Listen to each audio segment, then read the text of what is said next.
तवते पालते दुधाने, पालत्या दुधाने परमात्म्याने घातलेला आहे महाराज. म्हणजे भगवंताने ही दुधाने फोडलेली नाहीये. काय केलंय? आतला फक्त पालतं. आणि खरंच संसारात किती जरी प्रतिकूल परिस्थिती निर्माण झाली दादा, ऐका संदेश प्रत्येकांना, हे दुधाने कोणी फोडायची नाही. काय करायचं नाही? फाशी घ्यायचं नाही, पावडर प्यायचं नाही, ही दुधाने फोडायची. का? अनमोल किमतीचा नरदेव परमात्माने दिलेला आहे. भगवंताने ही दुधाने फोडली नाही. त्यातलं रॉ मटेरियल थोडस घालवलेलं आहे.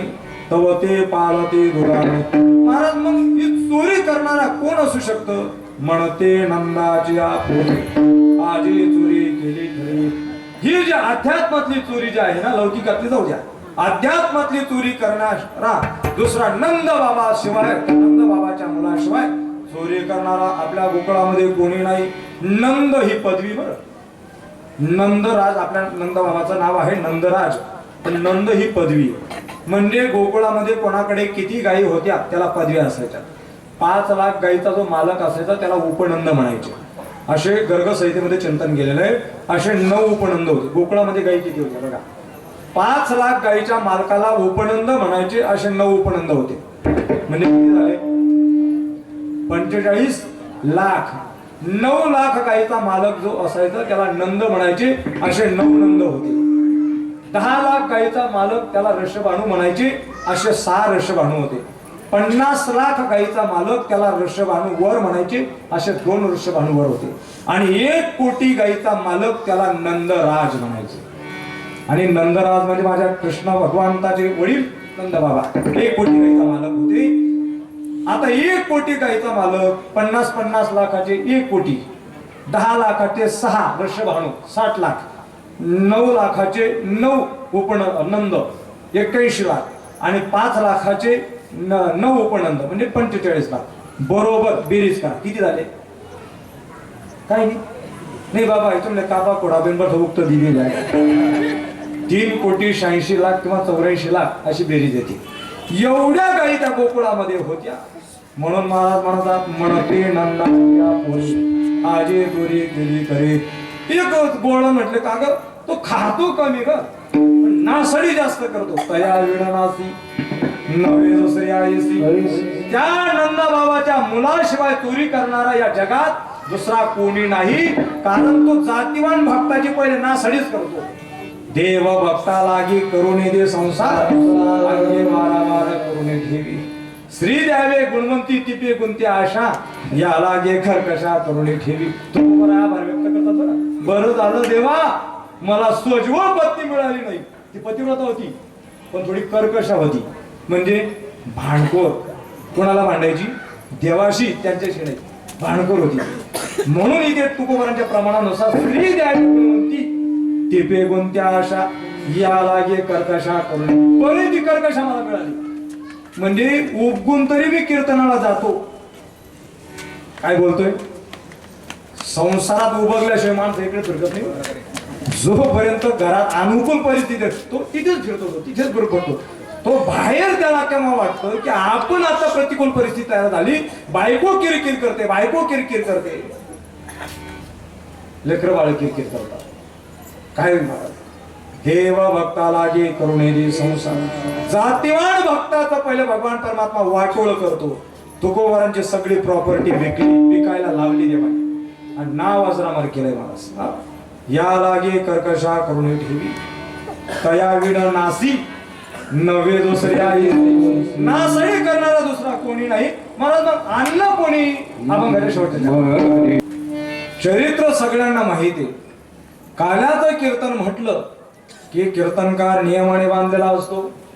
चरित्र ते उच्चारावे केले देवे गोकुळी गोकुळी. गोकुळातलं चरित्र म्हणजे काल्याच्या कीर्तनाचा प्रमुख विषय असतो. चला, भगवंताने श्रावणबद्ध अष्टमीच्या तिथीला अवताराला येणार मथुरेमध्ये. वसुदेव देवकीचा विवाह संपन्न झाला, आकाशवाणी झाली, बातमी कळाली की हिच्या पोटी येणारा 8वा अपत्य तुझा वध करणार आहे. आणि मग कंस बरोबर खडग घेऊन त्या देवकीवरती मारण्याकरता धावला.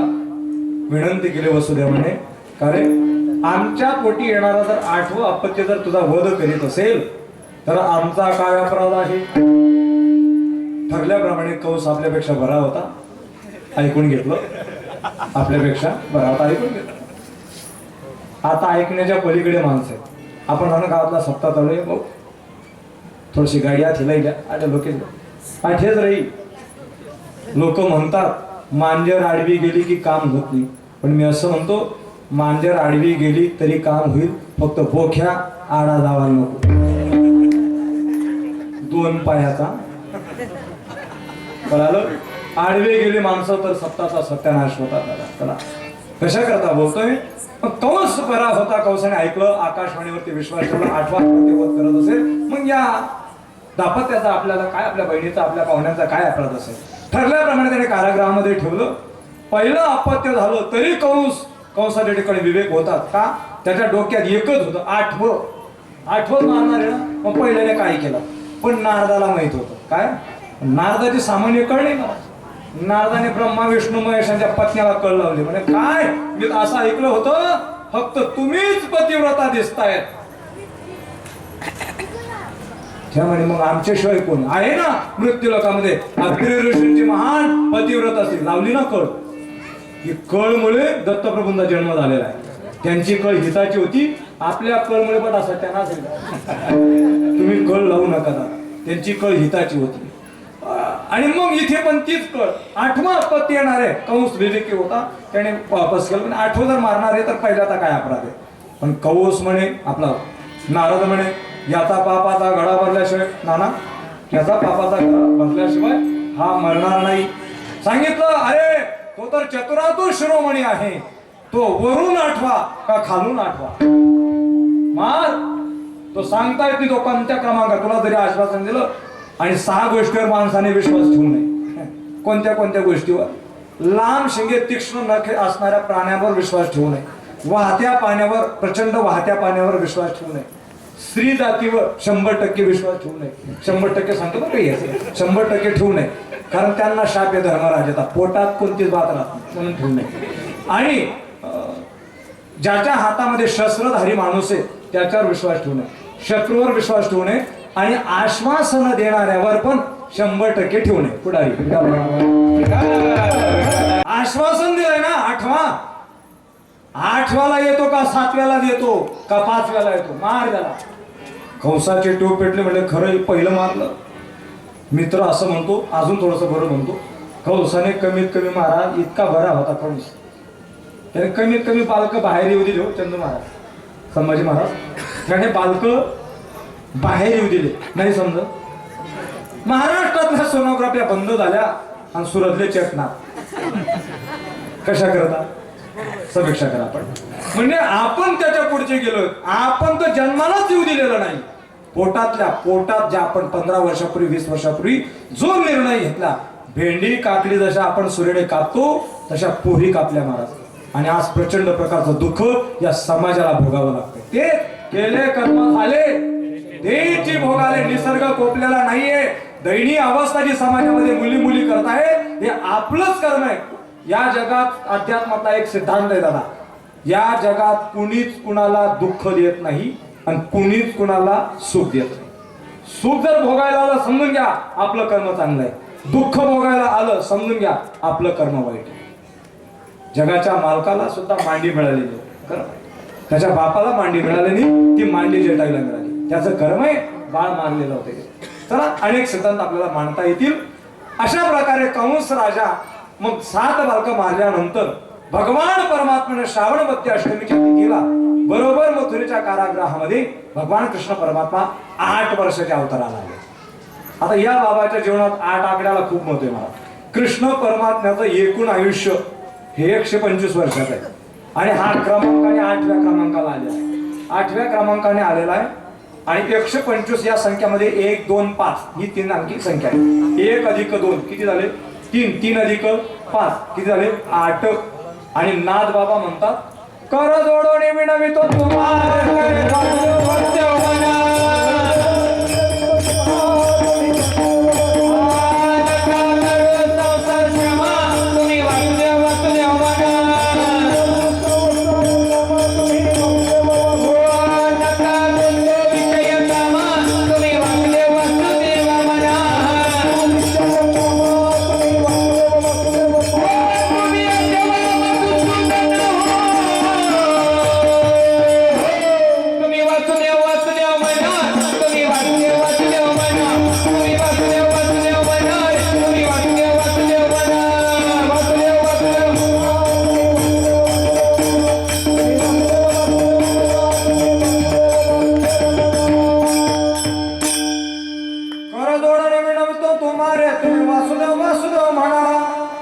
नका करू संसार क्षमा रे तुम्ही वासुदेव वासुदेव म्हणा. बघा या अभंगातलं शेवटचं याला 8वा आहे. तुम्ही 8वा मधुसूदना. 8वा म्हणजे 8वा शब्दाचा 2 अर्थ आहे. तो क्रमांकाने 8वा आणि दुसरा म्हणजे स्मरण.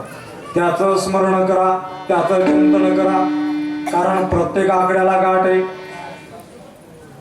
1 ला गाठ आहे, 2 ला गाठ आहे, 3 ला गाठ आहे, 4 ला गाठ आहे, 5 ला गाठ आहे, 6 ला गाठ आहे, 7 ला गाठ आहे, 9 ला पण गाठ आहे. 8 ला किती गाठी? ते कोणता? मराठीतला बरं. मराठीतला. कारण देवाला इंग्रजी येतच नव्हते.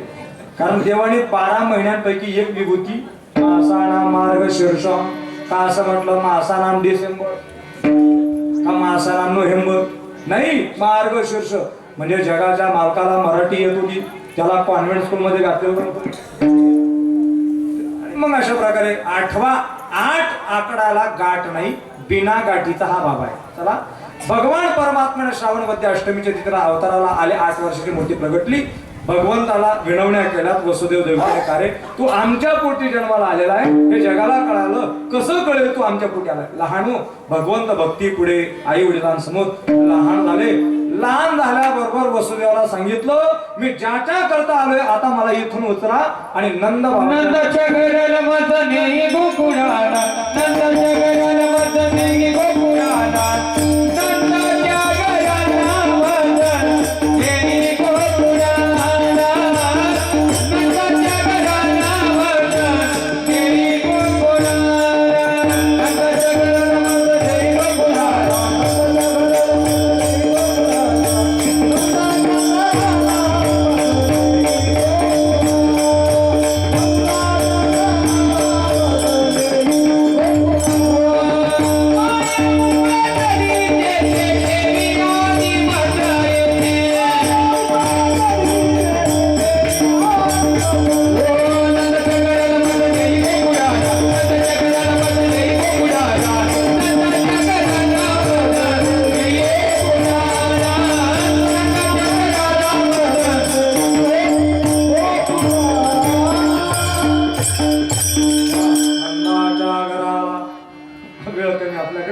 नंद बाबाच्या घरी नेलं महाराज.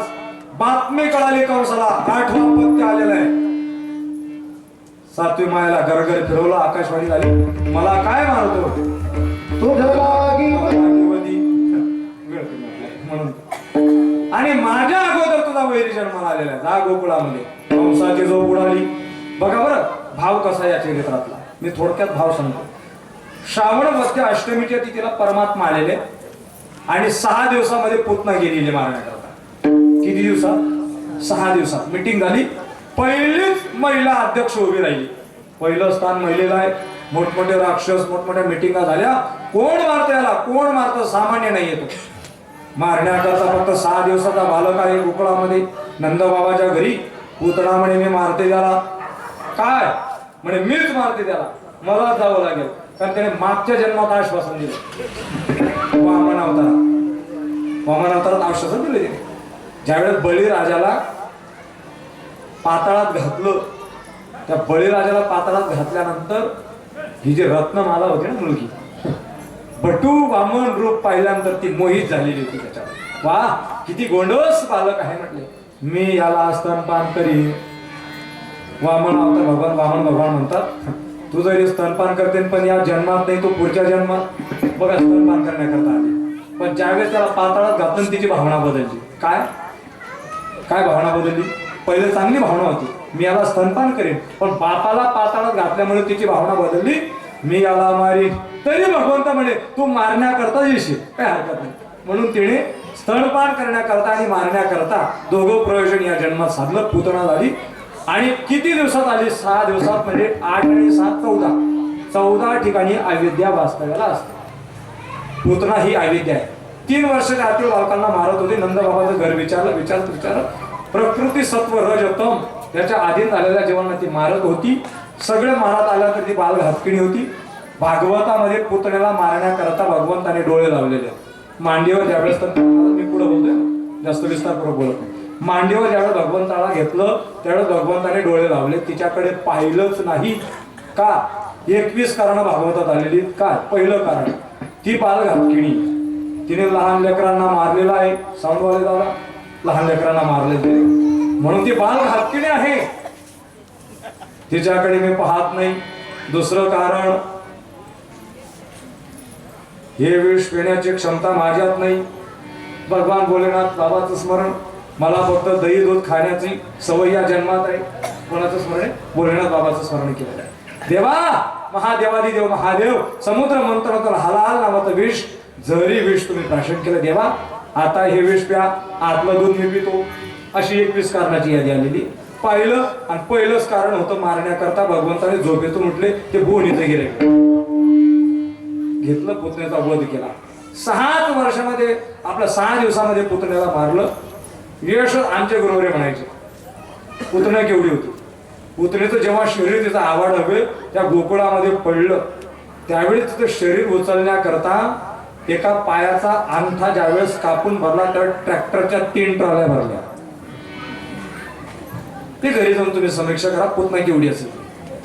भगवंत तिच्यावरती खेळायला लागले. भगवंता नाना प्रकारचे सगळेच राक्षसांचा निपात भगवंताने केला. पाहता पाहता भगवान परमात्मा 5 वर्ष झाले रांगायला लागले.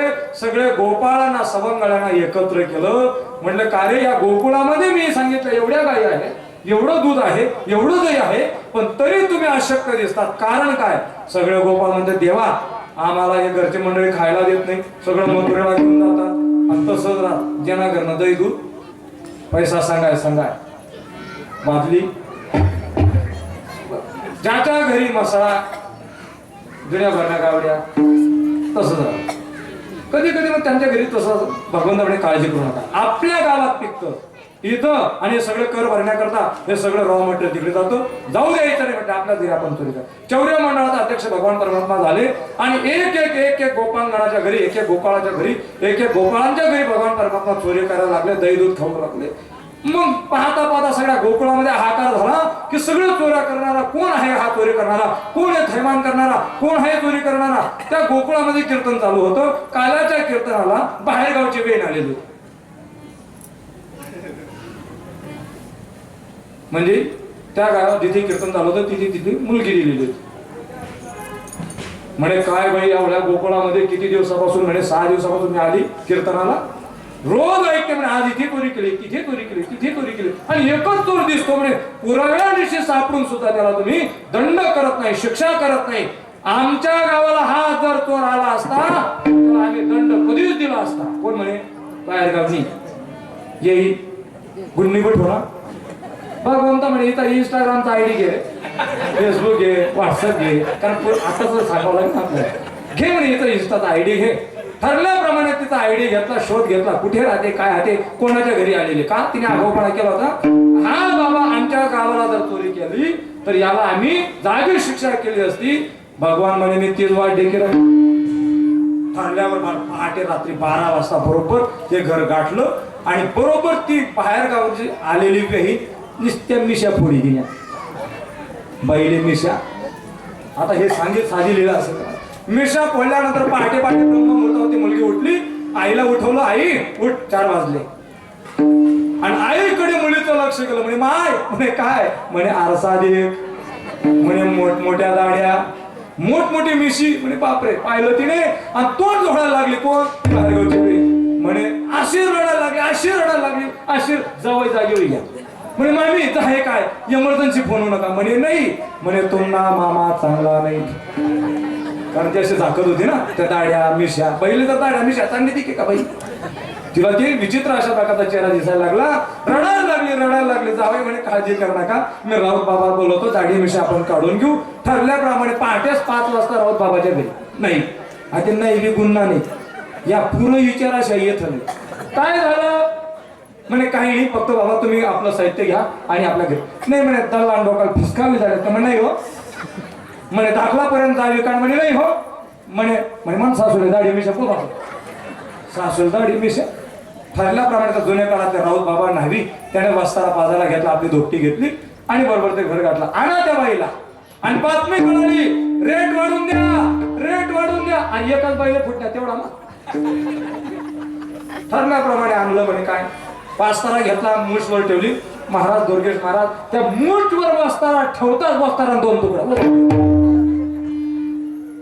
घनच बसताना बदलाय का पण मूठ निघाल तयार नाही ना दाढी निघाल ती खरंच नाही होती का ती लीला भगवंताने मामी जास्त जोरजोराने रडायला लागल्या म्हणे जवळ म्हणे मामी काळजी कर नका खरं बोला काही आगाऊपणा करेल का म्हणे मी एकच बोललो ते लहान बालक कोणी तुमच्या गावामध्ये ते असं चोऱ्या करतं लहान दिसतं एकच बोलले म्हणे त्याला आश्वासन दिलं आमच्या गावात जर तू अशी चोरी केली असती तर तुला कधीच आम्ही शिक्षा दिली असती म्हणे मामी हाय शिक्षा ती जी जा त्याच्याकडे तोच निवारण करे ठरल्याप्रमाणे निघालं महाराज सगळं सोन भगवंताने शरणांगती आलेला भक्ताला आश्रय देतात परमात्माने आपली दृष्टी टाकल्यानंतर सगळे अशी जी लीला आहे एक एक एक एक भगवान परमात्मा लीला करायला लागले नाना प्रकारची लीला करता करता करता करता सगळे सवांगणांना आपलं दही दूध तूप लोणी खाऊ घालू लागले आणि मग एके दिवशी पहाटे ब्रह्ममुहूर्तावरती यशोदेच्या त्या दह्याच्या डेऱ्यामध्ये जाऊन बसले यशोदा माता गरम पाणी टाकते थंड पाणी टाकते रवी टाकला दही घुसळण्याकरता घेतलं पण लोणी मात्र वरती येत नाही यशोदा म्हणे मी सकाळपासून दमते लोणी काय येत नाही असा डेऱ्यात तिने हात घातला कुरळे केस लागले म्हणे कृष्णा तू डेऱ्यात म्हणे केव्हापासून म्हणे मी काकड आरतीपासून नेक बाहेर अरे हे सगळ्या गोपिका नाना प्रकारचे गारणं सांगत होते आपण मला खोटं वाटत होते दुसरी आले धावत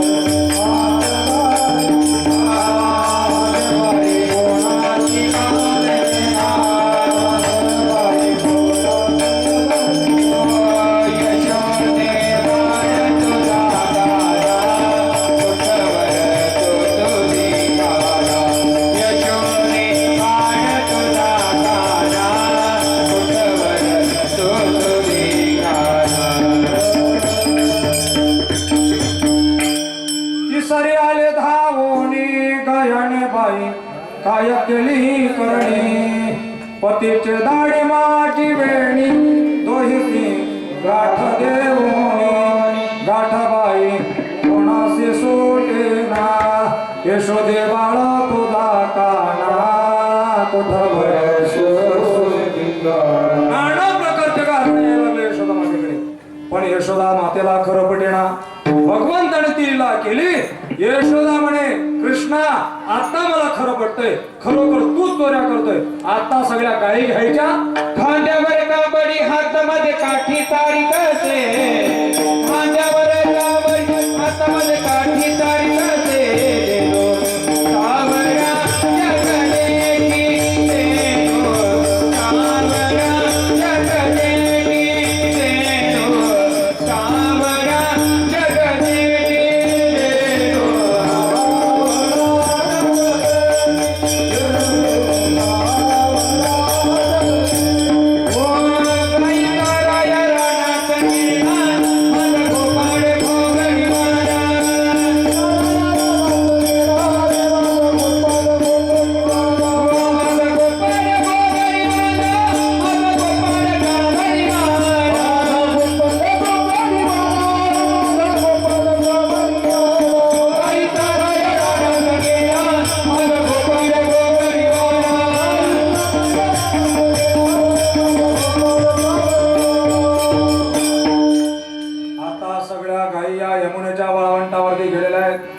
आणि एकदा गायी वाळवंटात गेल्या चरित्र मागे येत नाही मग कालियाचं मर्दन केलं नाना प्रकारचे विटी दांडू लगोरी नाना फळे सगळ्या प्रकारचे भगवंताने खेळ खेळायला सुरुवात केली देवा महाराज 12 वाजले तुमचा खेळ आवला खांदी भार पोटी भूक काय कीर्तनाची का वेळेच्या आत झालं तर बरं वाटतं वेळेच्या बाहेर गेलं की मग बरं वाटत नाही 12 वाजले आणि मग अशा प्रकारे सगळ्या गोपाळांच्या शिदोऱ्या भगवंताने एकत्र केल्यानंतर आपल्या हाताने जो भगवंताने जो आपल्या युगामध्ये जो काला केला तोच ज्ञानोबरायांनी चंद्रभागेच्या वाळवंटावरती काला केला आणि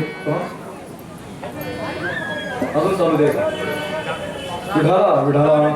पुण्याच्या वाळवंटावरती कालिया नावाचा सर्प राहतो. विश्वाच्या पाठीवर काही सर्पातल्या जाती 4259 सर्पातल्या जाती आलेल्या पैकी भगवान परमात्म्याने गीतेमध्ये ज्या विभूत्या मांडलेल्या आहेत त्यापैकी विश्वाच्या पाठीवर ज्या सरपटणारे जे प्राणी आहेत ना सर्प, त्या सर्पातल्या जाती सांगितलेल्या आहेत. 4259 सर्पातल्या जातींपैकी 1100 सर्पातल्या जाती या भारतात आहेत. आणि 1100 सर्पातल्या जातींपैकी भयंकर विषारी सर्पातल्या जाती या 9 आहेत. 9. वासुकी, पद्म, नाग, कोबरा, कालिया अशी सर्पाची यादी आहे. किती कालिया सर्प भयंकर विषारी आहे. त्या यमुनेच्या पाण्यामध्ये तो राहायचा सगळा परिवार. आपल्या फुत्काराने पक्षी जर वरून विहार करायचे तर मरून पडायचे. इतकी भयंकर विषारी जाते. ती कमी करायचं भयंकर विषारी जाते सर्प. एवढे जरी सर्प असले तरी सुद्धा एक सर्प म्हणजे परमात्म्याची विभूती आहे. कोणता? वासुकी नावाचा जो सर्प आहे हा परमात्म्याची विभूती. महिन्यातला कोणता महिना पवित्र आहे? श्रावण. बरोबर बोलले तुम्ही. श्रावण महिना पवित्र आहे. तर श्रावण महिना लागण्याच्या अगोदर एक अमावस्या येते.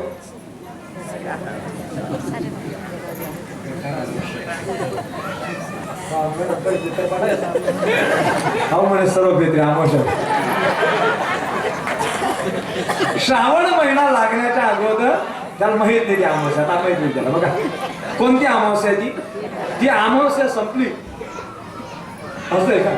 ती अमावस्या झाली की श्रावण महिना लागतो. चंद्र कोणती अमावस्या? गटारी. बरोबर बोललं. कोण बोललं गटारी? ते मला 2 शब्द अपेक्षित आहे. गटारी अमावस्या ते का गटारी शब्द का प्रचलित झाला असेल? त्याचा अपभ्रंश शब्द असा आहे गत हारी. गत म्हणजे गेलेलं, हारी म्हणजे विसराव. झालं गेलेलं त्या अमावस्याला विसरावं लागतं. पण काय वाईट विसरावं लागतं ना. आहे ते व्यसन सोडावं लागतं. मग मी ऑब्झर्व केलं, तुमच्या पद्धतीने बोलतो. गटारी अमावस्या का शब्द प्रचलित झाला? 1 महिना का महिना पुढे पवित्र महिना लागतोय. लोक गटारीतून बाहेर येतात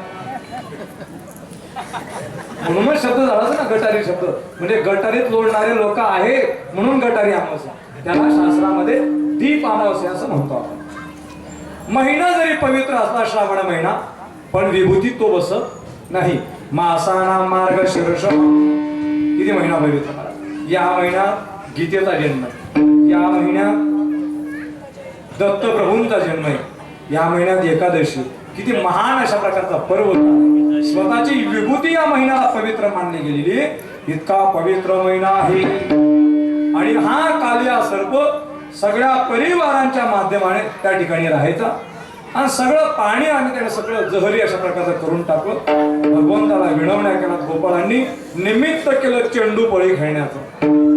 आता हा क्रिकेट खेळ भारतातला राष्ट्रीय खेळ म्हणून घोषित केलेला नाही. तो कोणत्या देशात आहे? इंग्लंड. इंग्लंडचा राष्ट्रीय खेळ म्हणून क्रिकेट ओळखला जातो. पण पहिले द्वापार युगामध्ये आपल्या भगवंताने क्रिकेट खेळलेला आहे. चेंडू पळी हा खेळ आपल्या भारतातलाच आहे. पण आपल्याला काय झालंय, दुसऱ्याचं डोक्यावर घेण्याची सवय जास्त झाली आपल्याला. पाश्चात्य संस्कृतीत आपण अनुकरण जास्त करतोय.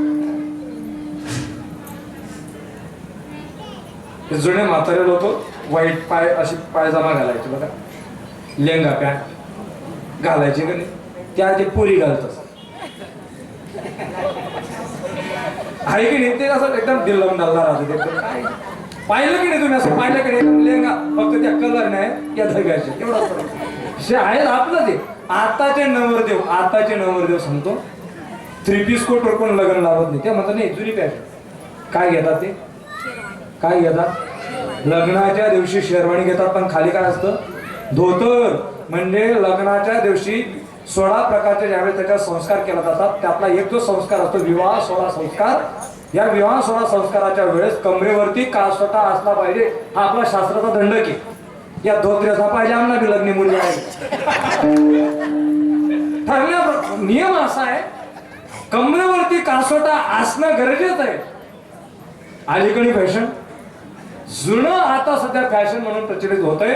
पण आपलं शास्त्र किती अशा प्रकारचं प्रगल्भ अशा प्रकारचं आहे. 3.5 फेऱ्या काय म्हणतात चौरी भोवरी किती फेऱ्यांना नवरदेव पुढे असतो बघितलेत का तुम्हाला?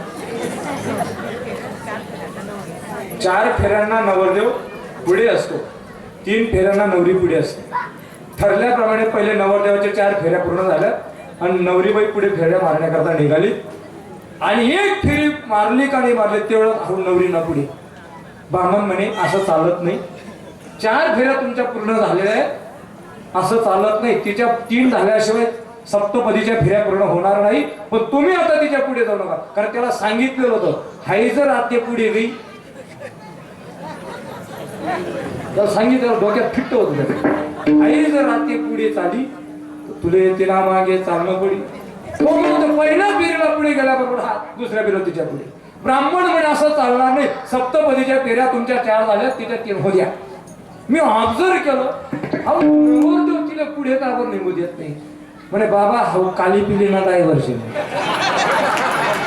हे गाडी ना पुढे गाडी गई येणं सैन होत नाही. कशा करताय हा कालिया सर्प त्या यमुनेच्या डोहामध्ये भगवान परमात्म्याने ती लीला केली. चेंडू बळीचं नाटक केलं, चेंडू यमुनेच्या डोहात गेला, भगवंताने ओळखलं, कालिया सर्पाला आश्रय दिला, महाराज एक स्थान दिलं बरं का. सगळा परिवाराला जागा वेगळ्या ठिकाणी दिली, त्याचा वध केला, उद्धार केलेला, प्राण्यांचा पशु पक्षांचा राक्षसांचा भगवान परमात्म्याने निपात केलाय. भगवान परमात्मा जिथे जन्माला येतो तिथे विश्वामध्ये बदल घडतो. यदा यदा हे धर्मस्य ग्लानिर्भवति भारत अभ्युत्थानम धर्मस्य तदात्मानं परित्राणाय साधूनां विनाशाय च दुष्कृतां धर्म संस्थापनार्थाय संभवामि. ते वेळी आपुल्या चेणी कैवारे मी साकार होऊन अवतरे अज्ञानाचेणे अंधारे जोडे झाले. भगवान परमात्मा जिथे जन्माला येतो त्याच दिवशी सगळ्या विश्वामध्ये अज्ञान नष्ट होतं, अंधकार नष्ट होतं. जसं सूर्यनारायण उदयाला आला, चंदू महाराज रात्रीला सांगावं लागत नाही तो चालली जा, सांगावं लागत नाही, तसं भगवंताचा आविष्कार झाला, अज्ञान नष्ट होतं. मी साकारा होणे अवतरी. अजून काय बदल होतो? जिथे भगवंत अवताराला आले तिथे दिवाळी साजरी होते. मी अविवेकाचे काजळी फेडोळी विवेक दीप उजळी योगिया पाहे दिवाळी निरंतर. दिवाळीचं काय वैशिष्ट्य असतं? गोडधोड खायला मिळतो, नवे कपडे मिळतात. महाराज लोकांना रोज गोडधोड मिळतो, रोज नवे कपडे. है की नाही? किती दिवाळी असते. मी खरं सांगू का, विश्वाच्या पाठीवर या क्षेत्रा इतकं पवित्र क्षेत्र अजून कोणतंच नाही महाराज. इतकं पवित्र क्षेत्र, स्वतंत्रता, आर्थिक समाधान, आनंद, सगळ्या गोष्टी द्यायच्या, फक्त त्यांनी नियमन वागायला पाहिजे. नाहीतर ज्ञानोबा त्याला काही कमी करत नाही महाराज, काही कमी करत. काल बरोबर सिव्हिल आमच्या काकूला ऍडमिट केलं महाराज, तिथे आपले खंडाय गुरुजींची सुनबाई तिथे हा माळी गुरुजींची. बघा परिचय लोक कशा पद्धतीने देतात. गुरुजी आहेत कधी शिक्षक आहेत कधी शिक्षक. पेशंट नेलं झालं आणि ओळखलं आमच्या गणपिळा तुम्ही महाराज आहेत का. आता किशोरबा सोनखेडेकर त्यांची बी सुनबाई आली तिथे, ऍडमिट केलं. किशोरबा सोनखेडेकरांना ओळखलं तिने, म्हणे बाबा तुम्ही महाराज आहेत का, तुम्ही कीर्तनकार आहेत का. म्हणले बाई मी पण कीर्तनकार.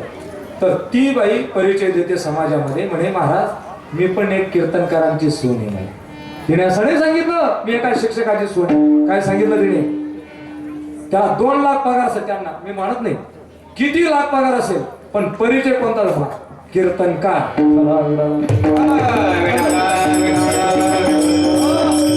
सांगतात लोक किती स्वभाव मिळतात, मी महाराजांची सून. इतकं पवित्र क्षेत्र आहे महाराज. दिवाळी त्यांच्या जीवनामध्ये रोजची दिवाळी, तै योगिया पायी दिवाळी निरंतर. आणि मग अशा प्रकारे भगवान परमात्मा होता स्वसुखे विश्व गोंदे धर्माची जगी नांदे भक्ता निगती द्वंद्वे सात्विकाची. धर्म जगामध्ये नांदायला लागतो. आता आल्यानंतर काय काय बदल होतो याच्यावर अर्ध कीर्तन झालं असतं, पण तुम्ही स्टॉप घेता.